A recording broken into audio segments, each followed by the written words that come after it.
Swayam Prabha. Digital India. Educated India.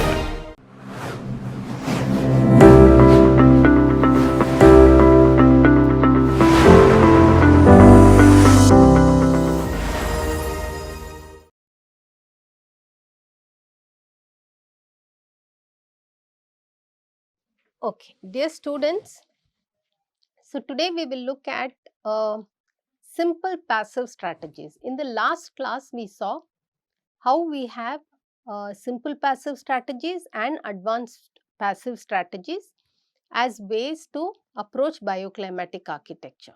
In today's class, we will look at the introduction, what are simple passive strategies, what are its basic principles, what are the ventilation strategies, daylighting strategies, simple passive cooling strategies for warm and humid climate, simple passive cooling strategies for hot and dry climate, simple passive strategies for cold climate, what are the benefits of simple passive strategies, and we will look at a case study. So, in the last class itself, we had seen what are simple and advanced passive strategies. In this class, we will focus primarily on the passive strategy, which is simple passive strategy, which focuses on use of layout, spacing between buildings, air movement, opening size, opening position, protection of openings, wall material, roof material, rain protection and storm water as a means to achieving bioclimatic architecture. Now, the basic principles, if we see, passive design strategies, it refers to a set of design approaches that focus on utilizing the natural environment. What all aspects of natural environment? Sun, heat. What I mean to say is using sun as a natural resource to tap heat, using wind as a natural resource to tap the breeze. So, passive design strategy, it focuses on utilizing the natural environment to provide heating, cooling, ventilation and lighting for a building. The pursuit of human comfort illustrates the flaw of seeking stability in inherently dynamic systems. So, we evolved an environment that varied in temperature, humidity, light, cloud cover, wind conditions. Our activity levels, our clothing levels, our state of mind, the mood and other factors, they also change either inadvertently or deliberately, consciously. Environmentally responsive passive solar buildings, they are in sync with the limits of comfort. A climate responsive approach to architectural design includes the integration of these parameters during different design phases. So, what are those parameters? First is orientation. Second is building massing. Third is thermal zoning. Fourth is wind flow. Fifth is shading. And sixth is material specification.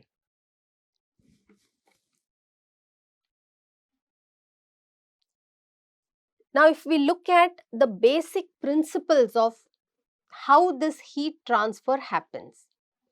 So, heat is transferred because a material will attempt to achieve thermal equilibrium with its surroundings. So, if you have hot water in a bucket, after some times it cools down, but during this process it makes the air around the bucket little warm because it is trying to achieve an equilibrium with the outside cooler environment. So, Heat is transferred because every material will attempt to achieve this thermal equilibrium with its surroundings.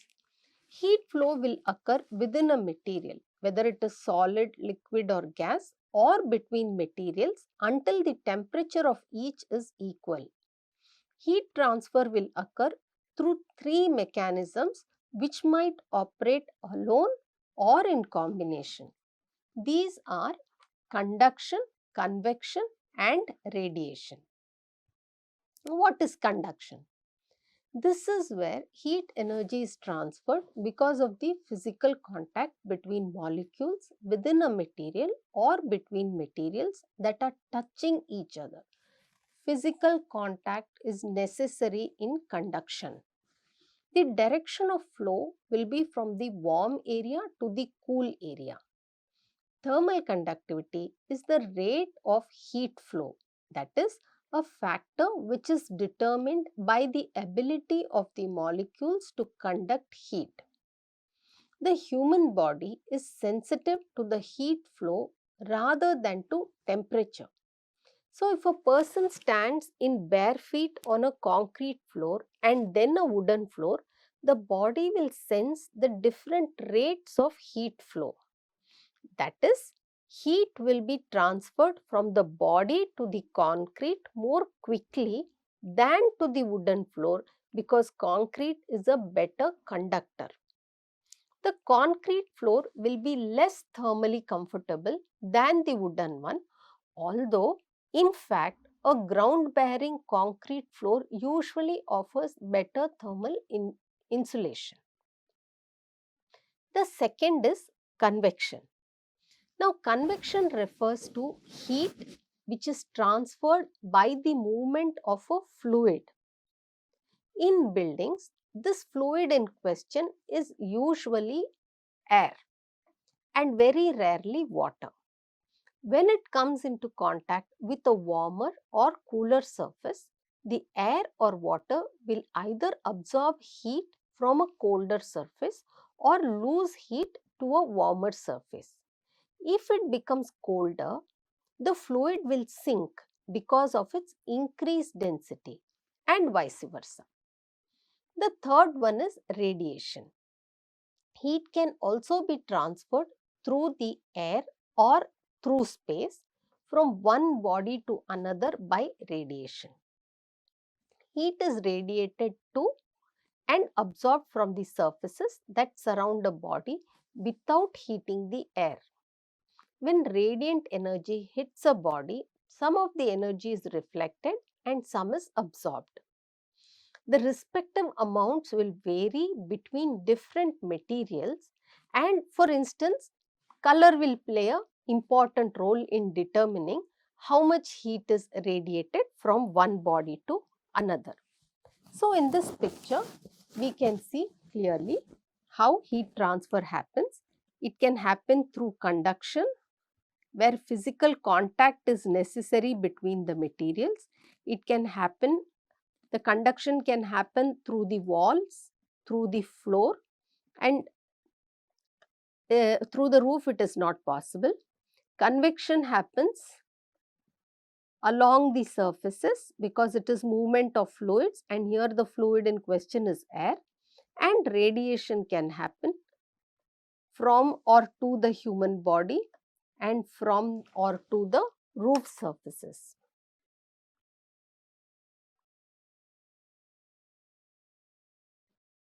So, this is the basic principle of heat flow in buildings through the wall, where heat flows from outside to inside if the outside temperature is hotter or higher, and heat flows from inside to outside if it is colder outside.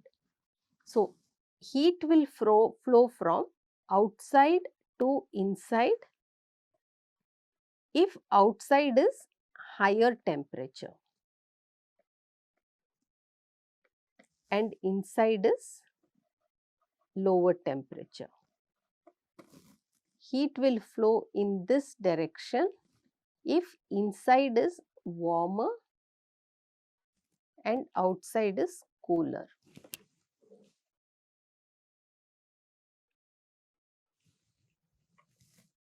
Let us look at the passive design which we can adopt in buildings. First is form and building orientation.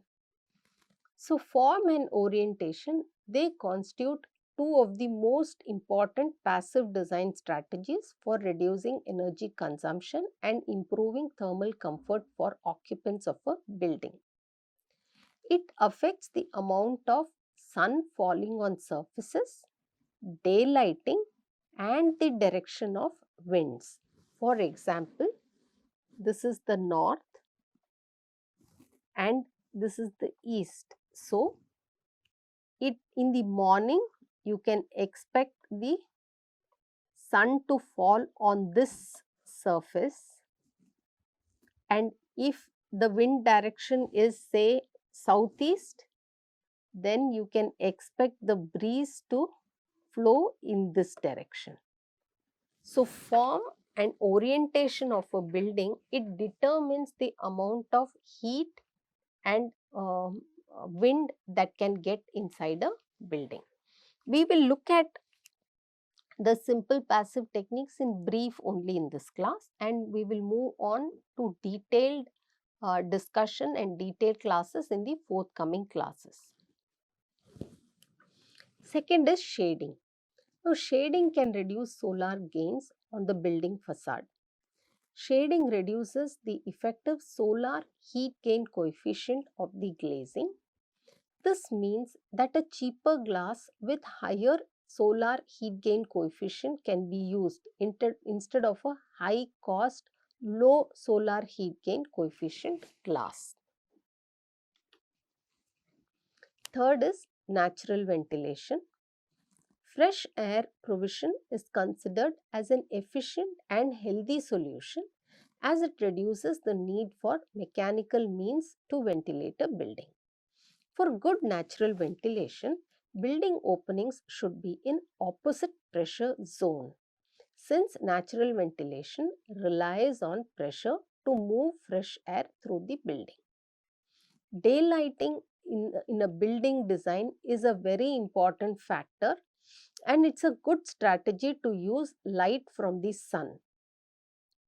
Presence of natural light in an occupied space brings a sense of well-being, increases awareness of one's surrounding, and also increases energy saving potential with reduced dependence on artificial light or on the grid. Fifth is evaporative cooling.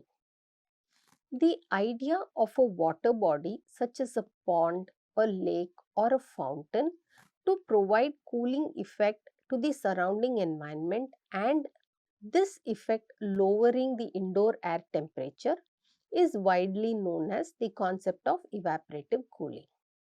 Evaporative cooling lowers the indoor air temperature, thus it lowers the energy cost for air conditioning in buildings and thus reduced energy load. The way a water body can be used for evaporative cooling will also depend on the climate type. In the forthcoming classes, we will see which strategy is suitable for which climate type.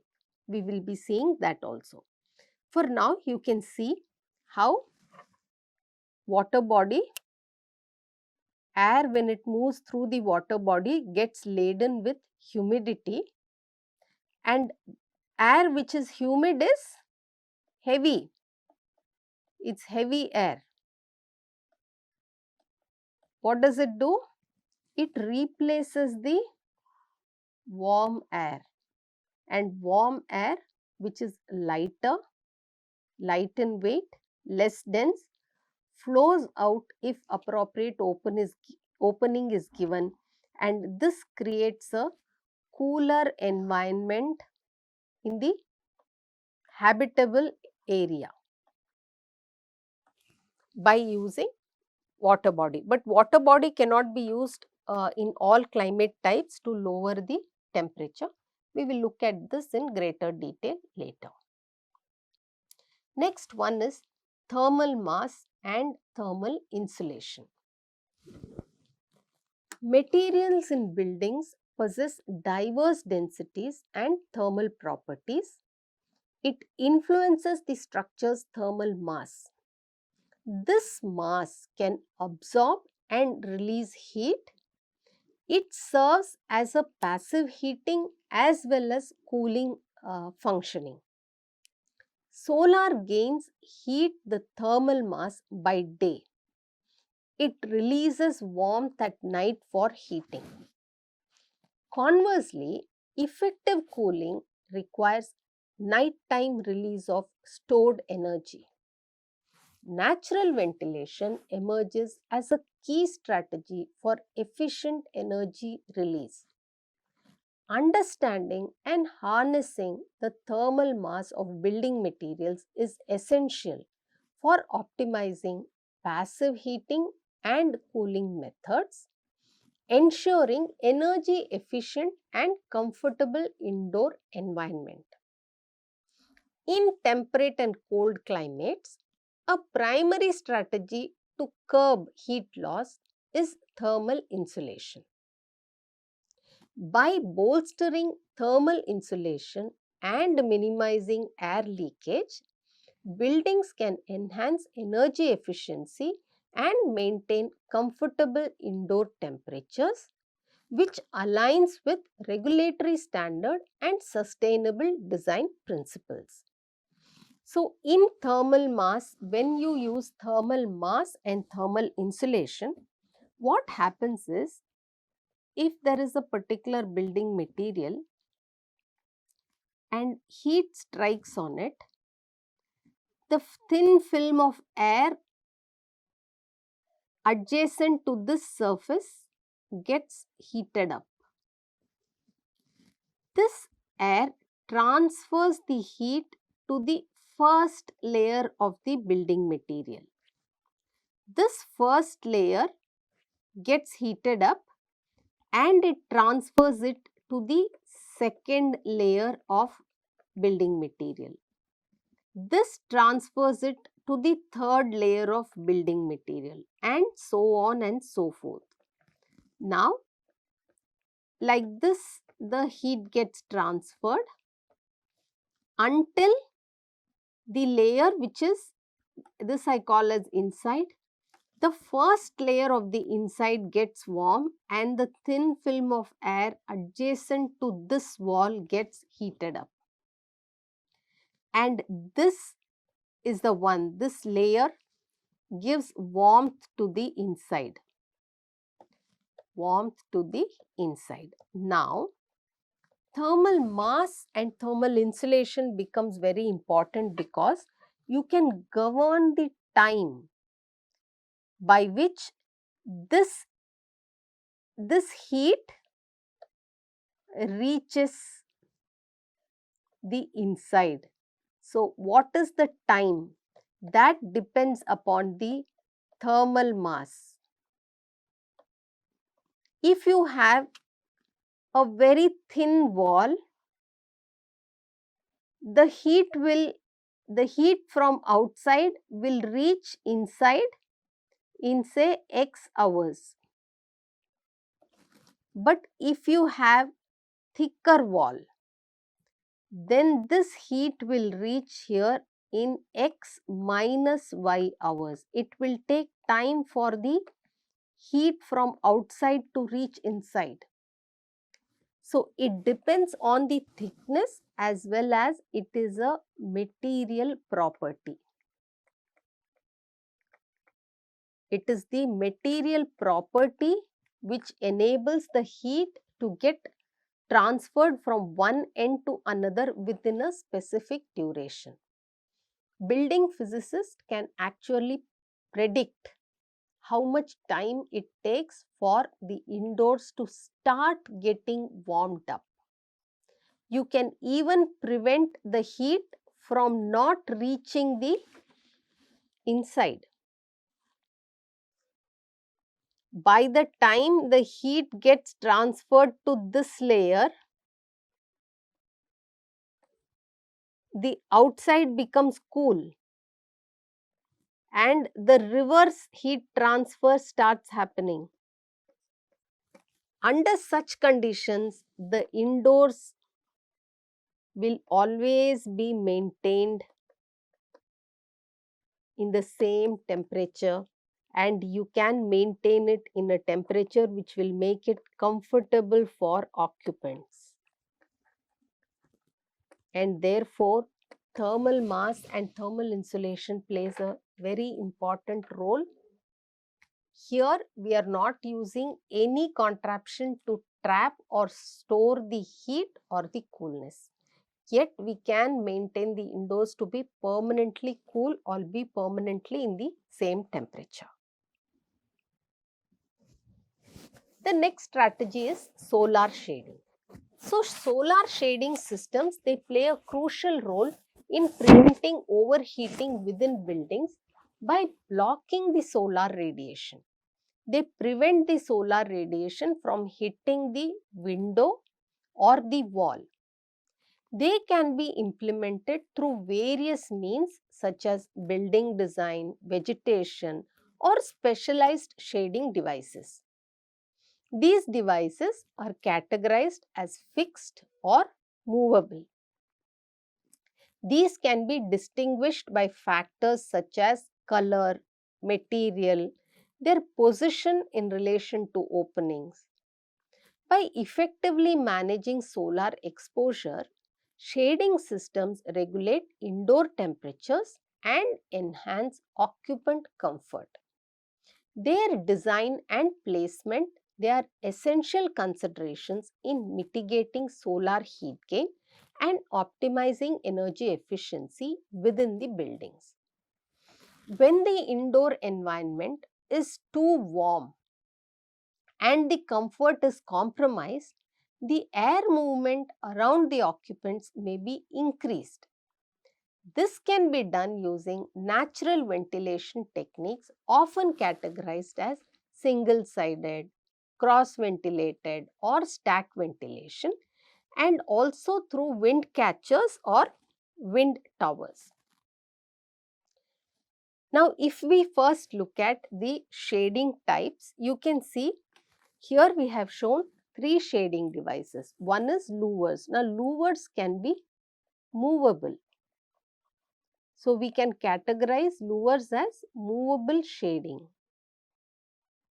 because they can be made to flip and become completely vertical or flip and become completely horizontal.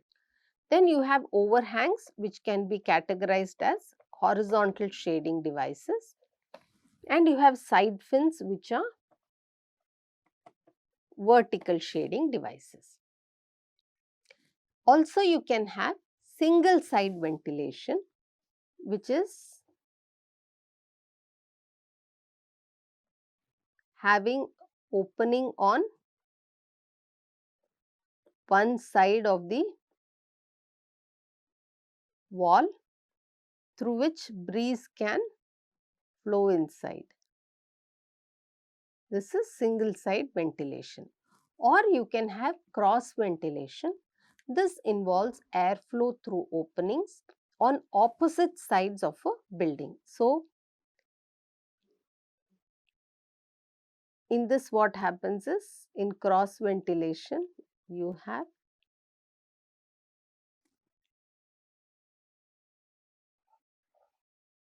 breeze which flows through the room. So, this is a cross ventilated room. You have stack ventilation, which utilizes the principle of warm air is rising and cool air sinks. Why? Because warm air is lighter and cool air is heavier, and this creates a natural airflow, often with buildings at high and low points to facilitate circulation. So, this is the plan. But if we look at a section and if you have an outlet at a higher end and inlet at a lower level,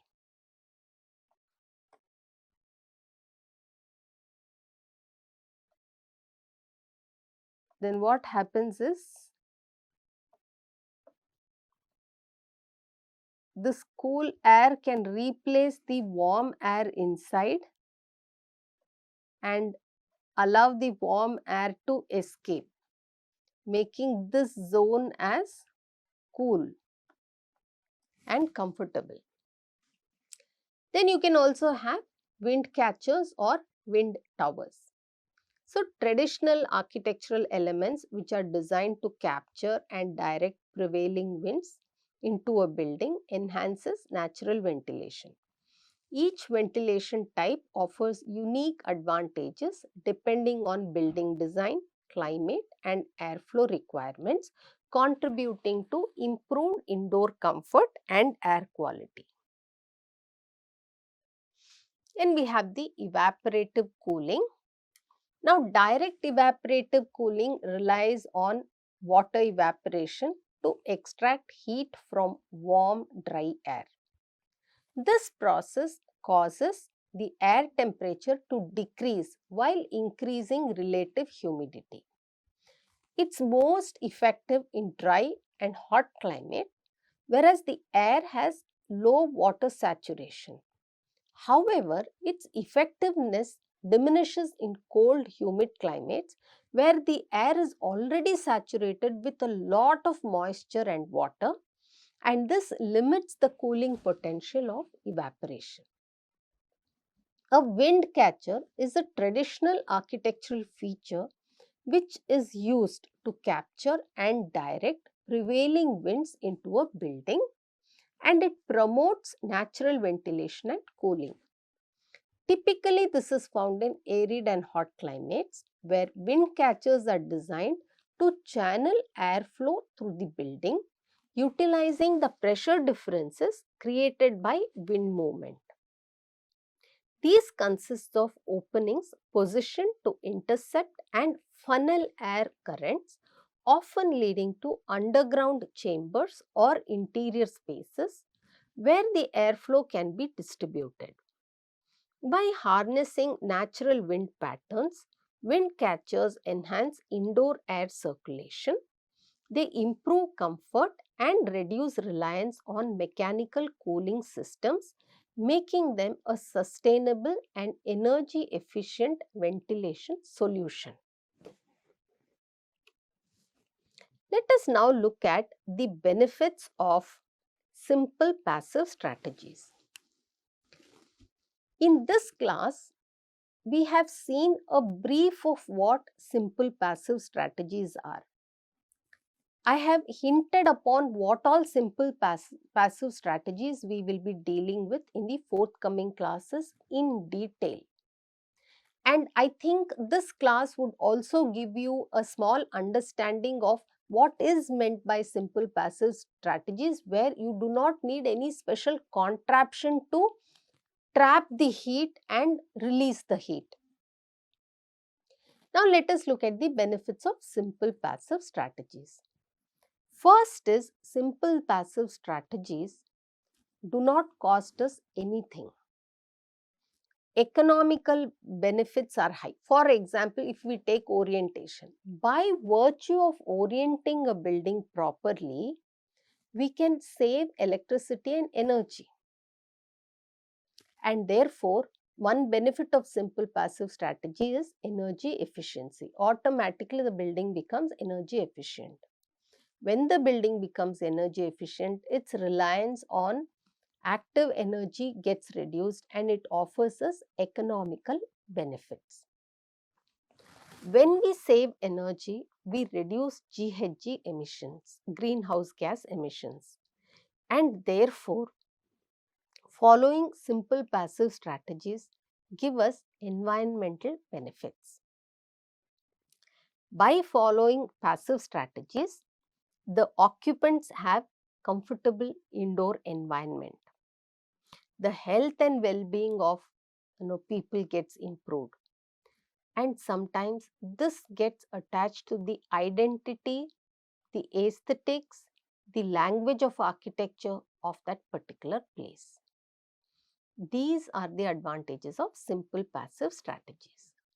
So in this class, we have seen what is the meaning of simple passive strategies and what is the application of simple passive strategies. What do we mean? In a very brief manner. In the forthcoming classes, we will be taking each of these strategies separately and dealing with them in greater detail. With this, I will stop today's class and we will move on to the next class with yet another topic. Thank you.